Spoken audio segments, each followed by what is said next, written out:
Hi, I'm Amanda Rogers with Digital Storyteller.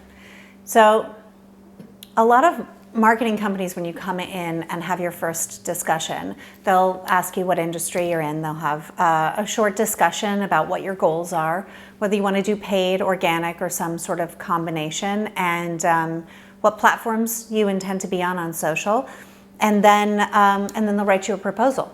And somehow in that initial discussion, they've gained enough information and insight to know what you're going to need and what their team is going to need to do to support you.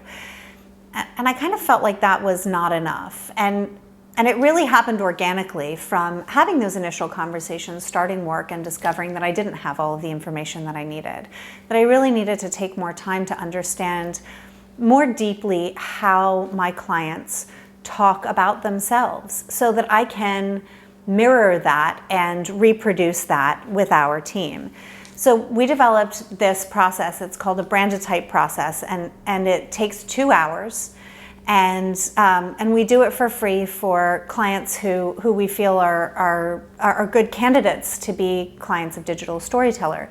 And in that process, we go through your brand history, where you came from. We go through a buyer's journey, understanding who you're talking to. We go through brand archetypes. And this is something you're probably very familiar with, even if you don't know it by name.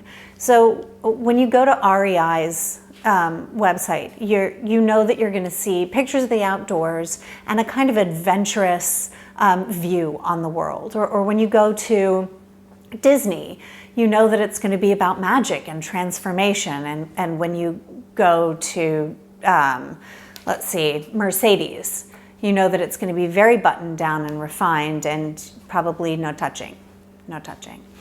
So each of these is an archetype. REI is an explorer. Mercedes is a ruler, and Disney is a creator. And it's not something I invented. It came from Sigmund Freud and Carl Jung, who recognized that we saw these in people and that we're always putting things into boxes to better understand them. We don't have time to parse everyone's details of their personality every moment of every day. And so by creating a brand voice using these archetypes, we're able to talk about what you do in your voice. And that's unique. If I'm talking about my let's say I'm talking about my capital firm. So I'm a lender and I'm talking about it, and I'm an explorer.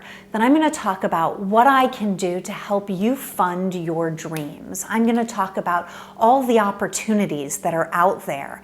And that's going to be the framework with which I talk about what we do as a company. But if instead we decide that the right brand voice for this lending company is the hero, then I'm going to talk about the ways that missed opportunities could have been avoided, and how the stability and the reliability of my team can support you in all of your ventures, and how long we've been around and how reliable we are. We're talking about the same thing. It's the same company, but the brand voice is very different, and it's very important to the way we as an agency work. So if you would like to go through the BrandAType process, please reach out to us. We would love to have a conversation with you, spend 2 hours with you, and in the words of one of our recent grads through the process, it is not as painful as it sounds. I'm Amanda Rogers, and we're Digital Storyteller.